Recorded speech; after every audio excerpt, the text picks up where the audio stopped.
जब आप क्रिसमस के बारे में सोचते हैं, कितने लोग आपको याद आते हैं? बताइएगा, जल्दी जल्दी बताइए। कौन कौन से लोगों को आप याद कर पाते हैं क्रिसमस का शब्द सुनते ही? चरवाहे, ठीक है, जल्दी जल्दी। और मंजूसी लोग, और एंजल, मेरी, जोसेफ, और जीसस हिमसेल्फ, ठीक है, एंजल्स बोल दिया। हेरोदियस राजा, ठीक है, स्टार।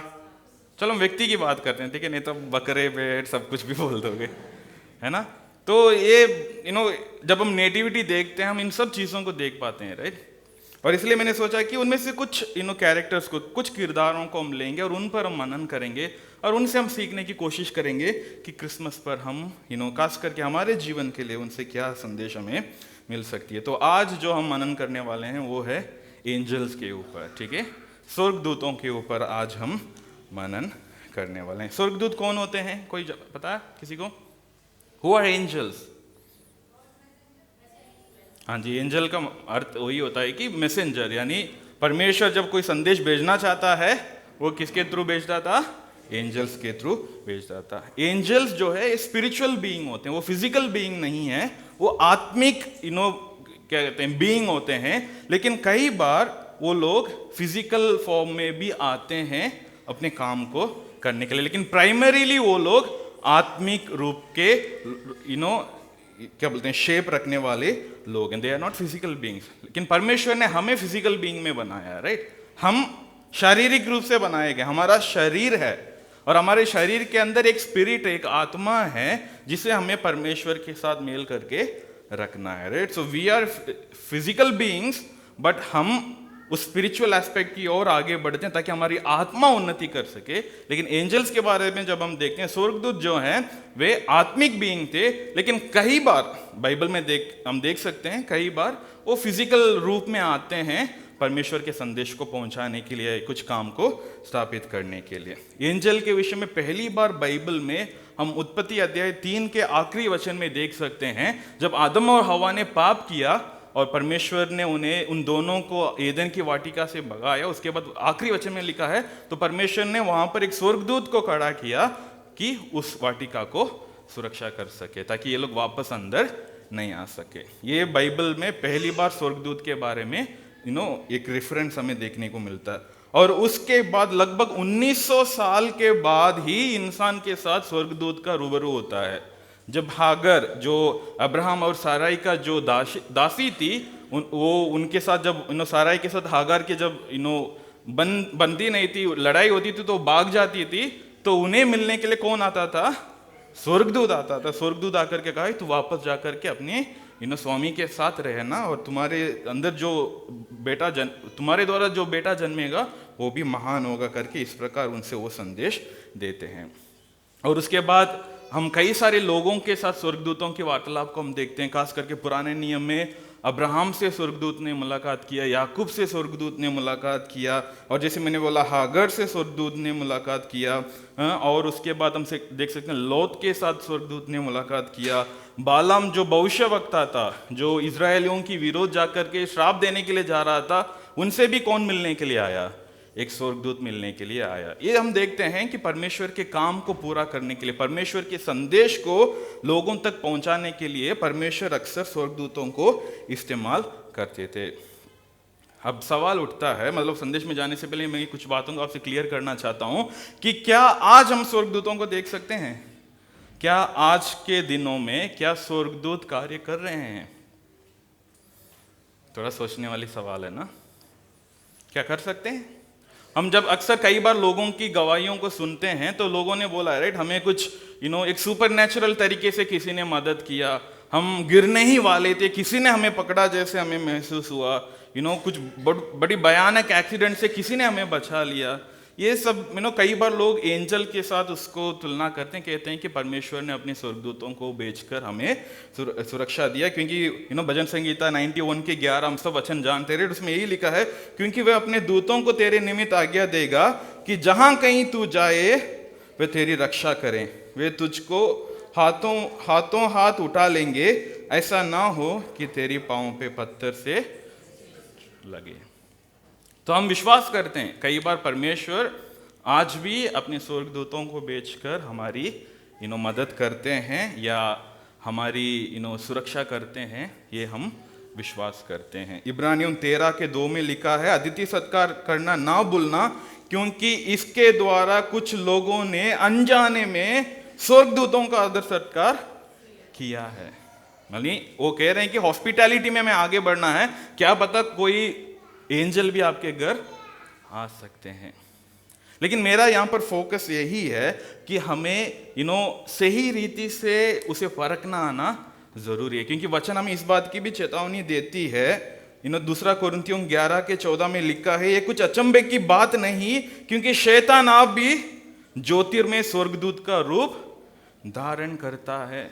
यानी जो भी चमकता है वो गोल्ड नहीं है कहते हैं ना, वैसे ही जो भी स्वर्गदूत जैसे दिखता है, जो भी थोड़ा महान दिखता है, वो सब स्वर्गदूत नहीं होते हैं। क्योंकि वचन हमें वार्न करता है कि शैतान भी ज्योतिर्मय स्वर्गदूत का रूप धारण कर सकता है। तो हम कैसे पहचानेंगे कि क्या ये स्वर्गदूत था या नहीं है? हमें वचन से उसे तुलना करना है। स्वर्गदूत जो है वो परमेश्वर की आज्ञाओं को पूरा करते हैं, ठीक है। और इसमें भी मैं एक बात आप लोगों को बताना चाहता हूं, स्वर्गदूत हमारे ऑर्डर्स नहीं लेंगे, वो किनके ऑर्डर्स लेंगे? परमेश्वर के ऑर्डर्स लेंगे। आजकल बहुत सारे प्रचारक निकले हैं जो आपके लिए एक स्वर्गदूत असाइन करके दे देते हैं और बोलते हैं कि तुम उसे बोल दो वो कर देगा। नहीं होता है, वचन उसका सबूत हमें नहीं देता है। स्वर्गदूत सिर्फ किसकी बात मानते हैं? परमेश्वर की बात को मानते हैं।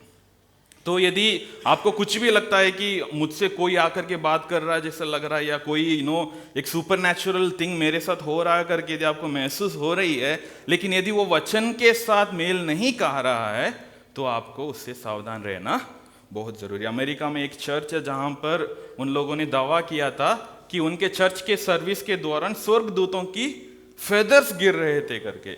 लोगों के ऊपर क्या गिर रहा था? स्वर्गदूतों की, स्वर्गदूत उनके ऊपर ऐसे ऐसे कबूतर की तरह मार के जा रहे थे, तो उनका फेदर्स गिर गया, उनका हेयर फॉल ज्यादा हो रहा था। बाइबल में कहीं पे भी नहीं लिखा है कि स्वर्गदूत का फेदर्स गिरेंगे, ठीक है। इन सब चीजों से हमें ध्यान देना है, क्योंकि मैंने इसके पहले भी एक बार आप लोगों से इसके विषय में बात करते हुए बताया था, कई बार हम यीशु मसीह को छोड़कर बाकी किसी चीजों के ऊपर अपना ज्यादा डिपेंडेंस दिखाते हैं और उनको परमेश्वर का स्थान दे देते हैं। स्वर्गदूत की जगह लेगा, परमेश्वर का जगह लेता है। परमेश्वर हमारे जीवन में कार्य कर रहा है, और सबसे बड़ी आश्वासन तो हमारे पास यही है। मत्ती 28 के आखिरी 2 वचन में जैसे परमेश्वर यीशु मसीह ने स्वयं हमसे कहा कि मैं तुम्हारे साथ हूं। कौन हमारे साथ है अभी? परमेश्वर स्वयं। जो परमेश्वर उन स्वर्गदूतों को आदेश दे सकता है, अब वो परमेश्वर स्वयं हमारे साथ है, तो उससे बड़ी आशीष हमें क्या चाहिए, राइट। तो इसलिए हमें ये ध्यान देना जरूरी है, क्योंकि एंजियोलॉजी करके जो थियोलॉजी में जो स्वर्गदूतों के ऊपर मनन करने वाले, अध्ययन करने वाले जो फील्ड है, उसमें बहुत सारे उटपटांग बातों को करते हैं, बहुत सारे प्रैक्टिसेस कराते हैं। स्वर्गदूतों को कैसे देखना है, उनसे कैसे बात करना है, ये सब हमारे लिए उचित नहीं है, क्योंकि वो वचन आधारित नहीं है, ठीक है। लेकिन हम देखते हैं कि यीशु मसीह के जन्म के दौरान, यीशु मसीह का जन्म होने के उन दिनों में स्वर्गदूत लोग सबसे ज्यादा कार्यरत थे, है कि नहीं? अब जब मत्ती को पढ़ते हैं, लूका को पढ़ते हैं, वहां पर हम बहुत सारे रेफरेंसेस को हम देखते हैं जहां पर स्वर्गदूतों ने आकर के कुछ कुछ काम करें। और उसके बाद जब हम नया नियम में देखते हैं, उसके बाद प्रकाशित वाक्य में आकर के स्वर्गदूतों के विषय में बहुत सारी बातें की गई है कि अंत के दिन में जो होने वाला है। इन दोनों को हम आज तुलना करके देखेंगे, लेकिन आज मैं 3 संदेश आपके लिए लाया हूं कि इन स्वर्गदूतों के संदेश के द्वारा हम क्या सीख सकते हैं। पहली बात है कि हमारी प्रार्थनाओं का उत्तर मिलता है। ये एक संदेश है स्वर्गदूत का। लूका रचित सुसमाचार अध्याय 1:13 को जब हम पढ़ते हैं, वहां पर स्वर्गदूत जो है जकरिया से मिलता है। जकरिया से मिलकर के उसे कहता है कि परंतु स्वर्गदूत ने उससे कहा, हे जकरिया भयभीत ना हो, क्योंकि तेरी प्रार्थना सुन ली गई है। जकरिया से स्वर्गदूत आकर के क्या कह रहे हैं? भयभीत ना हो, डरो मत, क्योंकि तुम्हारी प्रार्थनाएं सुन ली गई है, और तेरी पत्नी एलिजाबेथ से तेरे लिए एक पुत्र उत्पन्न होगा, और तू उसका नाम यूहन्ना रखना। हम सब जानते हैं इस कहानी को। जकरिया और एलिजाबेथ काफी सालों से शादीशुदा कपल थे, अपने बुढ़ापे उम्र में आ चुके हैं, लेकिन उनके पास क्या नहीं था? एक संतान नहीं था, कोई बाल बच्चे नहीं थे। जकरिया क्या था? एक याजक था, परमेश्वर की आराधनालय में एक याजक का सेवा करने वाला एक व्यक्ति था। परमेश्वर की सेवा तो करते जा रहा है, परमेश्वर की सेवा में लगा हुआ है, लेकिन उसकी प्रार्थनाएं काफी सालों से उसकी उत्तर नहीं मिल रही थी। कई बार हम प्रार्थना करते हैं, कई बार हम परमेश्वर के सम्मुख में आते हैं, परमेश्वर से कुछ विषयों को लेकर के प्रार्थना में आते हैं, और जब हम उन प्रार्थनाओं का उत्तर नहीं पाते हैं तो हमारे मन में क्या विचार होता? ठीक है, तो यही से हम उस परिस्थिति में अपने आप को कॉम्प्रोमाइज कर लेते हैं और कहते हैं शायद परमेश्वर की इच्छा यही होगी, शायद मुझे ऐसा ही रहना होगा। जकरिया अपनी सेवकाई में आगे बढ़ रहा है। वो जब परमेश्वर का स्वर्गदूत जकरिया से मिल रहा था, जकरिया कहां था? आराधनालय के अंदर प्रार्थनाएं कर रहा था, या वो इंसेंस जला रहा था, लोगों की प्रार्थनाओं को परमेश्वर तक पहुंचा रहा था। कहीं ना कहीं उसके मन में भी एक प्रार्थना है कि प्रभु मेरी प्रार्थना भी सुन लो। उस वक्त एक स्वर्गदूत आकर के उसे कहते हैं कि तेरी प्रार्थना सुन ली गई है। इस क्रिसमस के मौसम में कलीसिया मैं आपको यही आश्वासन दिलाना चाहता हूं कि हमारे परमेश्वर प्रार्थनाओं को सुनने वाला परमेश्वर है। जब हम प्रार्थना करते हैं, जब हम परमेश्वर के सम्मुख में आते हैं, जब हम उनके सामने अपने आंसुओं को गिराते हैं, हमें इस बात पर विश्वास करना है कि परमेश्वर हमारी प्रार्थनाओं को क्या कर रहा है? सुन रहा है। परमेश्वर हमारी प्रार्थनाओं को सुन रहा है। परमेश्वर अपने समय पर उसका उत्तर भी देगा। इन लोगों ने शादी करके उन दिनों से ही प्रार्थनाओं को शुरू किए होंगे कि प्रभु हमारे लिए एक संतान दे दो, हमारे लिए एक बेटा दे दो या बेटी दे दो। इतने साल अभी वचन में लिखा कि ये तो बुजुर्ग हो चुके हैं, they are in their old age, लेकिन अब आकर के उनकी प्रार्थनाओं को उत्तर मिली है। और जब स्वर्गदूत ने उससे आकर के बताया, जकरिया का यही रिएक्शन था कि ये कैसे हो सकता है? मैं तो बुढ़ापे में पहुंच चुका हूं, मेरी पत्नी भी बूढ़ी हो चुकी है, ये कैसे हो सकता है? लेकिन यहां पर बात क्या है? परमेश्वर ने उनकी प्रार्थनाओं को सुन लिया है। भजन संहिता 120 का 1 में क्या लिखा है?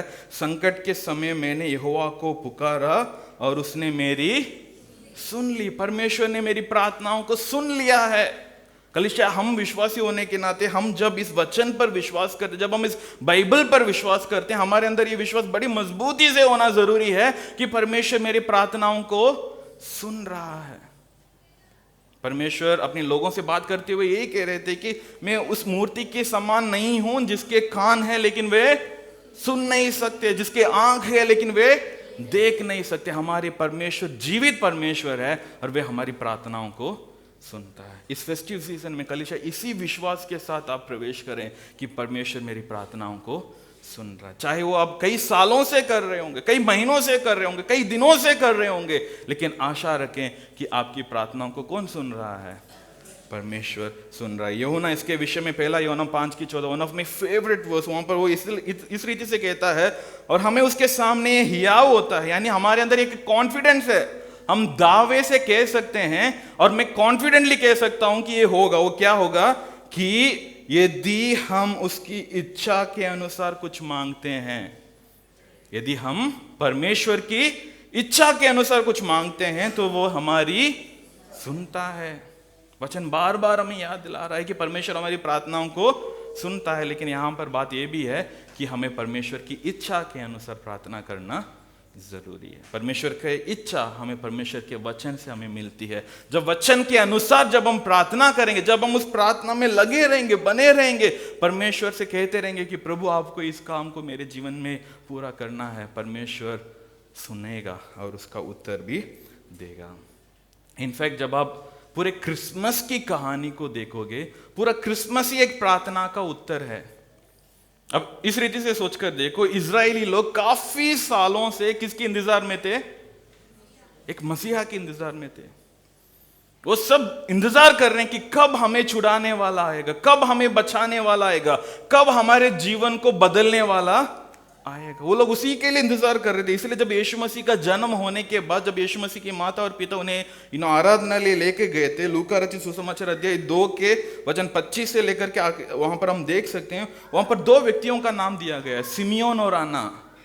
सिमियोन और अन्ना। सिमियोन और अन्ना परमेश्वर की आराधनालय में रहकर वहीं पर प्रार्थना करने वाले लोग थे। दोनों बुजुर्ग लोग थे, लेकिन दोनों के मुंह से यही शब्द आए जब उन्होंने यीशु मसीह को देखा कि परमेश्वर तुमने हमारी बातों को सुन लिया, आखिरकार हमने उस उद्धारकर्ता को देख पाए। The very Christmas is the answer for the prayer of lot of people. बहुत सारे लोग, खास करके इजराइली लोग, उसी के लिए इंतजार करते, लेकिन बात अलग है कि उन्होंने इस पर विश्वास नहीं किया, लेकिन उनके इंतजार का फल यीशु मसीह में मिला, वो सच्चाई है। और कलीसिया, आज जब हम परमेश्वर के समूह में हैं, हमें इस बात को विश्वास करना जरूरी है। और यहां पर एक स्वर्गदूत भी यही संदेश ला रहा है। अब यहां पर देखें कि यीशु मसीह के जन्म के विषय में मरियम को बताने से पहले स्वर्गदूत, यानी परमेश्वर के द्वारा स्वर्गदूत जकरिया और एलिजाबेथ के जीवन में काम करें। वहां पर वही कह रहे हैं कि तुम्हारी प्रार्थनाएं सुनी गई है। अभी जकरिया को लग रहा है कि सिर्फ मेरी प्रार्थनाएं सुनी गई है, लेकिन वो नहीं, पूरी इजराइल की प्रार्थनाएं सुनी गई यीशु मसीह के जन्म के द्वारा। आश्वासन हमारे लिए यही है कि परमेश्वर हमारी प्रार्थनाओं को सुनता है। और दूसरी शिक्षा जो हम देख सकते हैं स्वर्गदूतों की उन शब्दों में, वो है हम मत्ती 1:20 में से हम देख सकते हैं मेल मिलाप की एक बात, मिनिस्ट्री ऑफ रिकंसिलिएशन।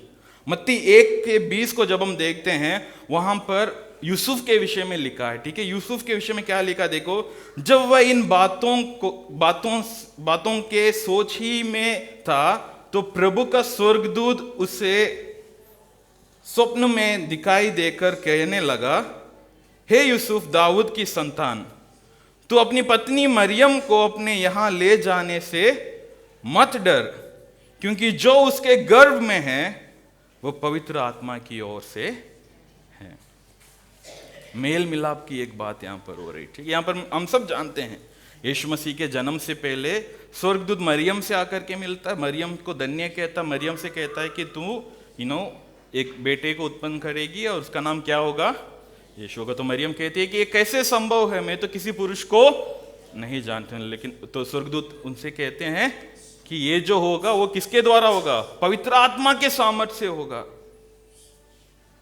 और वो जो तुमसे जन्मेगा, यीशु मसीह, सारे मानव जाति के लिए छुटकारा का कारण बने। ये सब हम जानते हैं, लेकिन यूसुफ को ये बात नहीं पता। जब यूसुफ को जब पता चला कि उनके होने वाली पत्नी प्रेग्नेंट है, थोड़ा सा हम अपने आप को उस जगह पर रखकर देखें। हमारे साथ ऐसा कुछ होता तो हम कैसे रिएक्ट करेंगे? हमारे साथ किसी ने धोखा दे दिया, हमारे साथ ऐसे कोई गलत हो गया, तो हम वहां पर कैसे रिएक्ट करेंगे?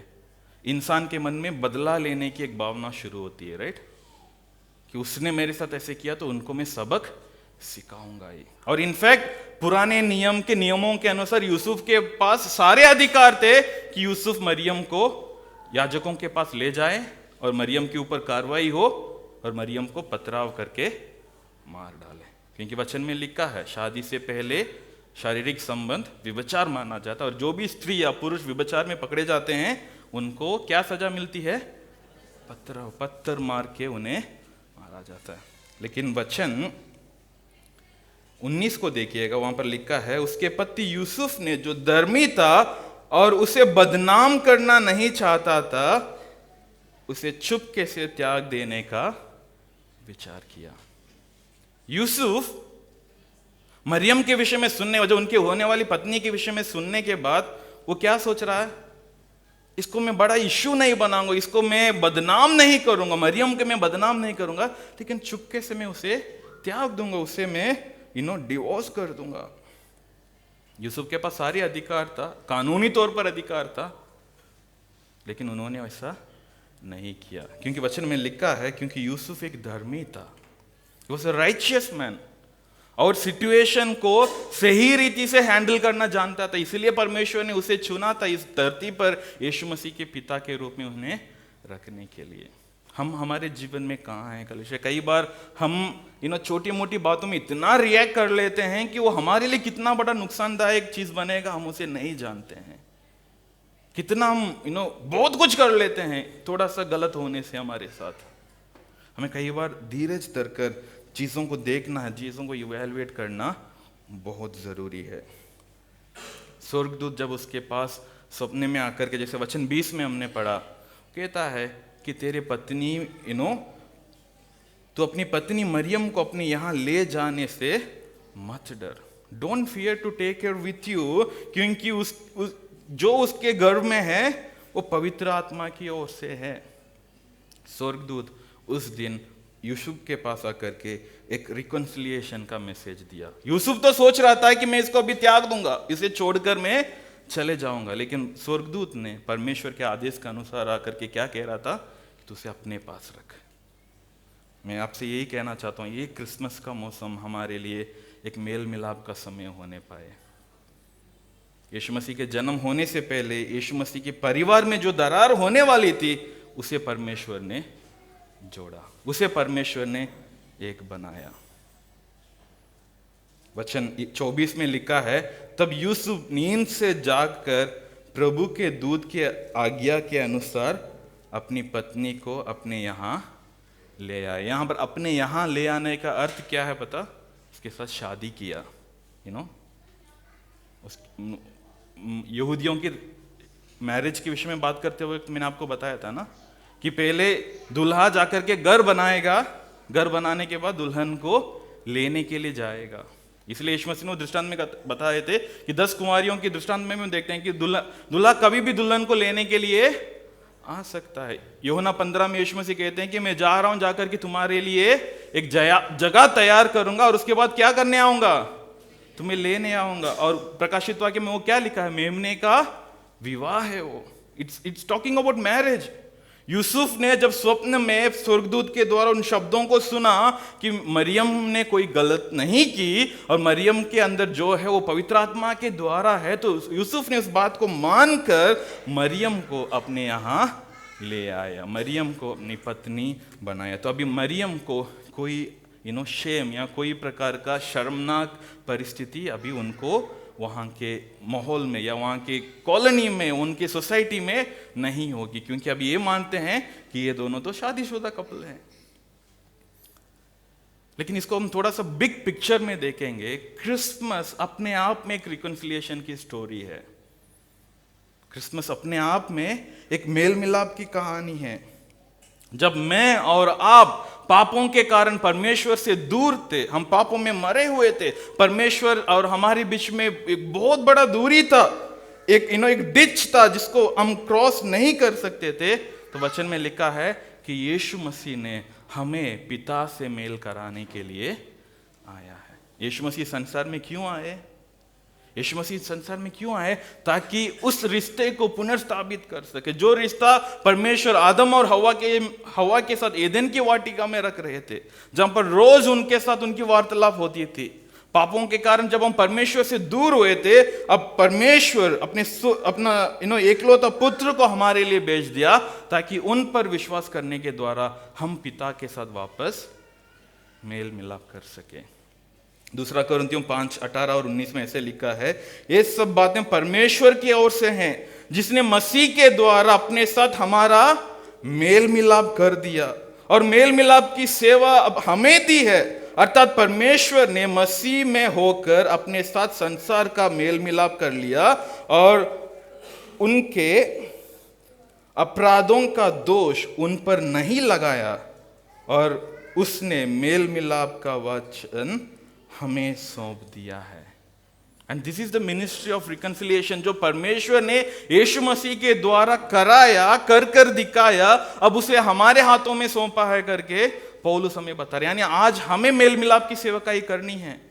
इसलिए इस क्रिसमस के समय पर मैं अपने आप को मिलाकर, मेरे जीवन में भी ऐसे कुछ रिश्ते हैं जिस पर मुझे कार्य करना है, जिस पर मुझे जाकर के कॉन्वर्सेशन को इनिशिएट करना है, जहां पर टूटे हुए रिश्ते हैं, जहां पर बातचीत नहीं चल रही, किसी भी मिसअंडरस्टैंडिंग के कारण, किसी भी रीजन के वजह से यदि हम एक रिश्ते से टूटे हुए हैं, आज हम प्रार्थना करेंगे कि प्रभु उसमें हम पुनर्स्थापना को देख सके।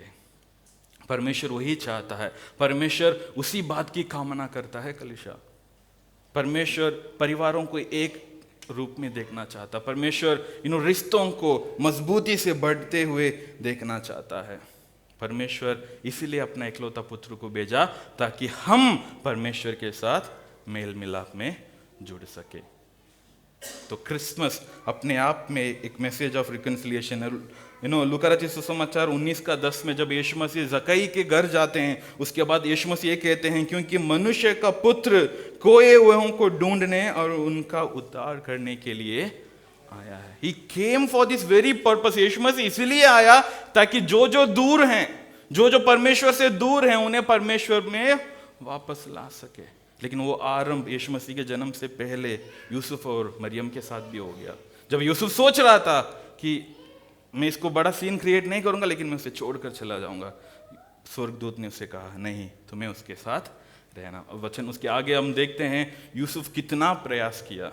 इनफैक्ट यीशु मसीह के जन्म के बाद, यीशु मसीह के जन्म के साथ जुड़ी हुई घटनाओं के बाद यूसुफ के विषय में हमें बाइबल में कहीं पर भी कोई जिक्र नहीं है। इनफैक्ट बाइबल स्कॉलर्स इस रीति से कहते हैं कि वो जल्दी ही गुजर भी गए थे, बट जितने दिन उनको वो सेवा सौंपी गई थी, उसके बाद मत्ती 2 में और लूका में जब हम देखते हैं, वहां पर उनको इधर उधर भागना पड़ रहा था बालक यीशु को बचाने के लिए, क्योंकि हेरोदेस राजा उन्हें मारने के लिए तुला हुआ था।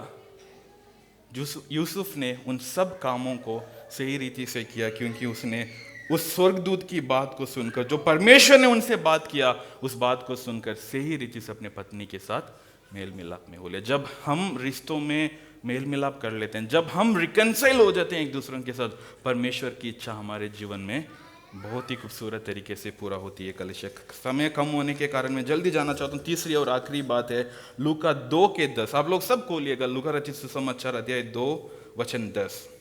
हम सब इस वचन को भी अच्छे से जानते हैं। लूका 2:10 में क्या लिखा? तब स्वर्गदूत ने उससे कहा, मत डरो, क्योंकि देखो मैं तुम्हें बड़े आनंद का सुसमाचार सुनाता हूं, जो सब लोगों के लिए होगा। स्वर्गदूत यहां पर किनसे बात कर रहे हैं? किनसे बात कर रहे हैं बताइए?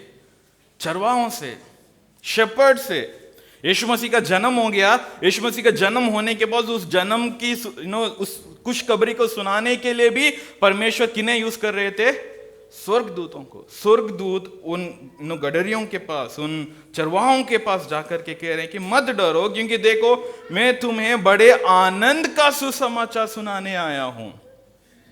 ये क्रिसमस हमारे लिए एक आनंद का सुसमाचार, यही वो संदेश था जो स्वर्गदूत ने उस दिन गडरियों को सुनाया था। यदि आपके पास टाइम है तो मैं चाहूंगा कि आप स्वर्गदूत ने गडरियों से जो बात किया और स्वर्गदूत ने यूहन्ना के पिताजी से जो बात किया, इन दोनों का जब तुलना करके देखेंगे ना, बहुत मेल खाता है।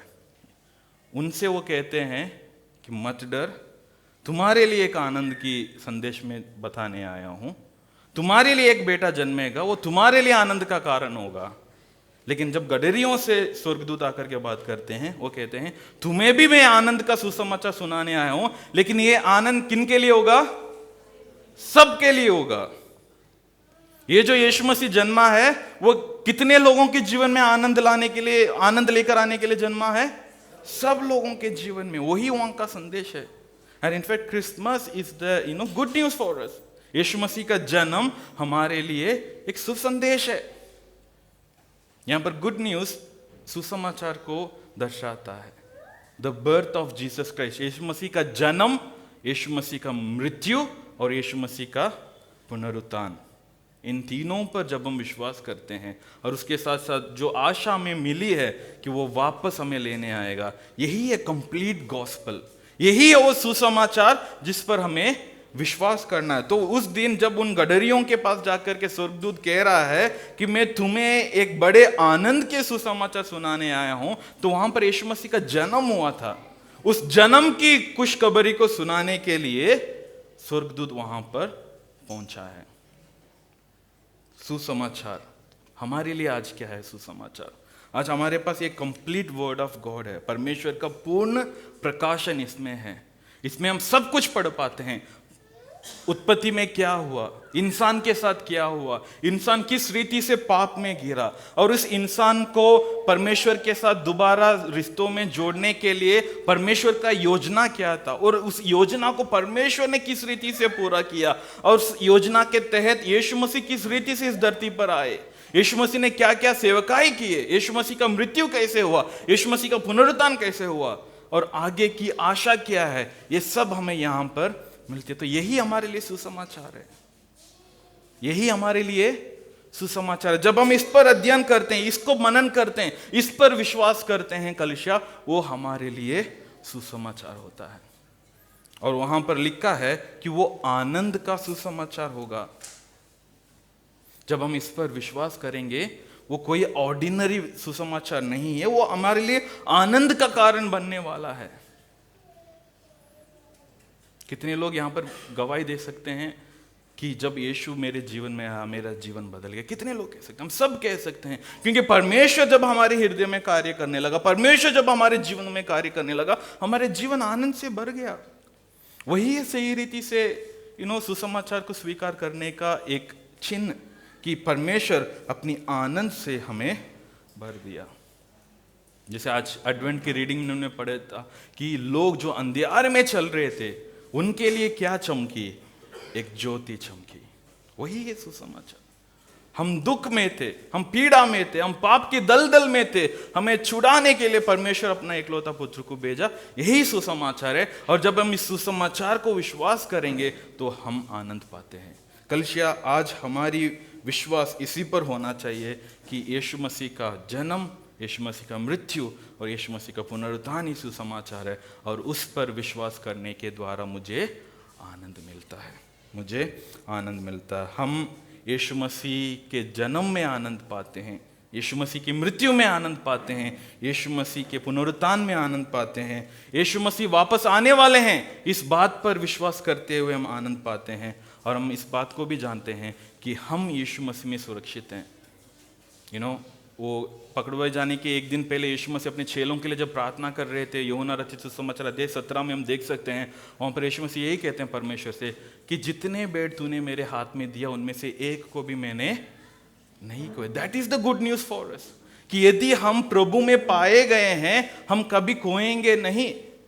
हमें परमेश्वर ने पकड़ कर रखा है। वो अच्छा चरवाहा वो है, उनके अधीनता में यदि हम हैं तो हमें कोई भी छीन नहीं सकता। परमेश्वर के हाथ से भले हमें कौन छीन सकता है, बताइए। यही हमारी आशा है। दुनिया चाहे हमारे ऊपर कितना भी प्रकार की दबाव डाले, हम इस दुनिया की बोझ में या इसकी दुख में जितने भी झेल लेंगे, लेकिन हम इस बात को विश्वास करते हैं कि परमेश्वर हमें थामे हुए हैं। और वही हमारे लिए सुसमाचार है। और ये सुसमाचार सब लोगों के लिए है। वही यहां पर स्वर्गदूत बता रहा है, आनंद का सुसमाचार सुनाता हूं जो सब लोगों के लिए है, कुछ चुनिंदे लोगों के लिए नहीं। मैं बार बार इसको कहता हूं, यीशु मसीह सिर्फ एक कुटुंब के लिए, एक गोत्र के लिए, एक देश के लिए, एक भाषा बोलने वाले लोगों के लिए नहीं आया। यीशु मसीह आया सबके लिए। यीशु मसीह का जन्म होते ही वहां पर हम देख सकते हैं कि स्वर्गदूत ने उन गडरियों को जाकर के यही कहा कि ये सबके लिए है, ये आनंद का सुसमाचार। आज ये सबकी संदेश हम तक पहुंच चुकी है, तो आज हमें विचार करना जरूरी है कि और कितने सारे लोगों के पास ये पहुंचना है, और कितने सारे लोग इस सुसमाचार को सुने बिना अपनी आखिरी सांस ले रहे हैं। एक प्रचारक ने इसके पहले भी बता चुका हूं, लेकिन मैं दोबारा बताना चाहता हूं। एक प्रचारक ने प्रचार करते हुए बड़े गुस्से से कहा कि हम जैसे स्वार्थ लोग कोई नहीं है, मसीह लोग जैसे स्वार्थ लोग कोई नहीं है, क्योंकि हम रोज यीशु मसीह के बारे में सुनते हैं, लेकिन वहां पर करोड़ों लोग मर रहे हैं जो यीशु मसीह के बारे में एक बार भी नहीं सुना। लेकिन हमारे अंदर थोड़ा सा भी एक जिज्ञासा नहीं होता है कि हम उनको भी यीशु मसीह के बारे में बताएं। आनंद का सुसमाचार यदि सब लोगों के लिए है तो सब लोगों तक पहुंचना भी है। उस दिन यीशु मसीह जन्मा है करके स्वर्गदूतों ने जाकर के बताया। अब वो 2000 साल पहले की बात है, वो तो हो गया है। आज हम वो मैसेंजर हैं, आज हमारे पास ये बाइबल है, आज हमारे पास सुसमाचार है। क्या हम जाने के लिए तैयार हैं? क्या हम इस फेस्टिव सीजन को इस्तेमाल करने के लिए तैयार हैं कि प्रभु मुझे इस्तेमाल कर इन दिनों में, मैं अपने दोस्तों को बुला सकूं, मैं ऐसे लोगों को बुला सकूं जो आपको नहीं जानते हैं, और उनके साथ ये बता सकूं कि मैं आज तुम्हें एक आनंद का सुसमाचार सुनाने वाला हूं, क्योंकि ये सबके लिए है। चाहे तू कोई भी भाषा बोलने वाले हो, कोई भी विचारधारा को मानने वाले हो, लेकिन तुम्हारे लिए भी ये सुसमाचार है। कितने लोग तैयार हैं आज? हम इस मौसम को हमें इस्तेमाल करना है।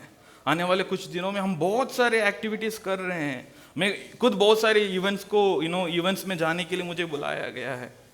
Why do we do all these things? हम ये सब क्यों कर रहे हैं? क्योंकि उस दिन जैसे स्वर्गदूत ने गडरियों के पास जाकर के बताया, वैसे हमें आज बताने का मौका परमेश्वर ने दिया है। योना 28 के 19-20 में यीशु मसीह ने ये कहा, जाओ सारे जगत के लोगों के बीच में, सारे जाति के लोगों के बीच में जाओ, सारे देश के लोगों के बीच में जाओ, जाकर के उन्हें ये सुसमाचार सुनाओ। स्वर्गदूतों ने अपने काम बड़े अच्छे से कर लिया। जिन जिनको परमेश्वर के संदेश पहुंचाना था उन्हें पहुंचा दिया, जिन जिनको जाकर के परमेश्वर की बातों को बताना था उन्हें बता दिए। आज हमारी बारी है कलीसिया, क्या हम तैयार हैं? क्या हम परमेश्वर के दूत बनने के लिए तैयार हैं? जब पहले आगमन में यीशु मसीह के आगमन के विषय में कुछ लोगों के पास स्वर्गदूतों ने जाकर के बताया, गडरियों के पास बताया, मरियम को स्वयं बताया, यूसुफ को स्वयं बताया। हम देखते हैं बहुत ही कम लोगों को पता चला कि उद्धारकर्ता जन्मा है। लेकिन आपको पता है यीशु मसीह का दूसरे आगमन में स्वर्गदूत उस बात को सारी दुनिया के सामने घोषणा करेंगे। पहला थिस्सलुनीकियों अध्याय 4 में लिखा है कि तुरी फूकी जाएगी। कब? जब वो वापस आएगा, जब यीशु मसीह वापस आने वाला है इस वक्त, और उस समय पर स्वर्गदूत बड़े आनंद के साथ सारे दुनिया पर घोषणा करेंगे कि देखो राजाओं की राजा, प्रभुओं की प्रभु बादलों से आ रहा है, उतर रहा है। यही है दो अंदर, पहले आगमन और दूसरे आगमन में। पहले आगमन में स्वर्गदूत यीशु मसीह जन्मा है करके संदेश देने के लिए आए थे, लेकिन दूसरे आगमन में स्वर्गदूत ये बताने के लिए आए हैं कि राजाओं की राजा, प्रभुओं की प्रभु न्याय करने के लिए आ रहा, धर्मी न्याय के रूप में आने वाला है करके घोषणा करते हुए आएंगे। जैसे मैंने पहले बताया था, स्वर्गदूत परमेश्वर की बातों को मानते हैं और मानते आ रहे हैं और मानते रहेंगे। आज हमारे पास वचन है, आज हमारे पास सच्चाई है। हम स्वर्गदूतों के बारे में भी पढ़ सकते हैं, परमेश्वर के बारे में पढ़ सकते हैं, इंसान के बारे में पढ़ सकते हैं, भविष्य के बारे में पढ़ सकते हैं, पाप के बारे में पढ़ सकते हैं। हमारे पास सब प्रकार का ज्ञान है। तो कलीसिया, आज मेरी चैलेंज आप लोगों से यही है कि हम उठें, हम जाएं, हम लोगों को जाकर के कहें कि आनंद का सुसमाचार मेरे पास है, जो सब लोगों के लिए आज मैं आपको भी बताने आया हूं। क्रिसमस का संदेश और कुछ नहीं है। क्रिसमस का संदेश यही है कि हम उस आनंद को लोगों के साथ बांटें। क्रिसमस का संदेश यही है कि हमारी प्रार्थनाओं को परमेश्वर सुन रहा है। चाहे वो कितना लंबी समय के लिए हम प्रार्थना कर रहे हो, लेकिन परमेश्वर हमारी प्रार्थना को सुन रहा है, समय के अनुसार उसका उत्तर देगा। क्रिसमस का संदेश ये भी है कि मेल मिलाप की सेवकाई में हमें अपने आप को इन्वॉल्व करना है। कष्ट उठाइए, प्रयास उठाइए, जिनसे माफी मांगना है उनसे माफी मांगिए, जिनसे एक कॉन्वर्सेशन को शुरू करना है उनसे शुरू करिए, और हम मिलकर उस मेल मिलाप की सेवकाई, जैसे हमने देखा 2 कुरिन्थियों में लिखा है कि परमेश्वर ने यीशु मसीह के द्वारा उस मेल मिलाप की सेवकाई को करके अभी हमारे हाथ में सौंपा है करके लिखा है। Let us do that and let us also not forget, हम इस बात को ना भूलें कि इस आनंद की सुसमाचार को सब लोगों के पास बांटने की जिम्मेदारी किसके पास है? हमारे पास है। यही एक समय है कलीसिया जहाँ पर हम बहुत सारे लोगों को इनवाइट कर सकते हैं।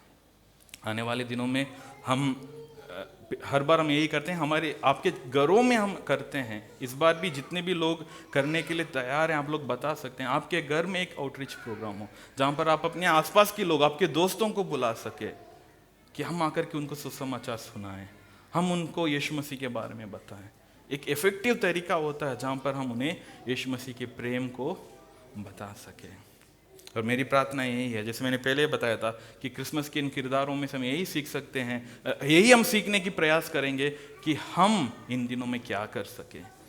आज मैंने आपको यही बताया था कि विश्वास करें, आपकी प्रार्थनाओं को परमेश्वर सुन रहा है और उसका उत्तर देगा, और हमें मेल मिलाप की सेवकाई करनी, हमें रिकनसाइल करना है और हमें इस शुभ संदेश को सबके बीच में बांटना है। क्यों ना हम सब खड़े हो जाएंगे परमेश्वर की उपस्थिति में।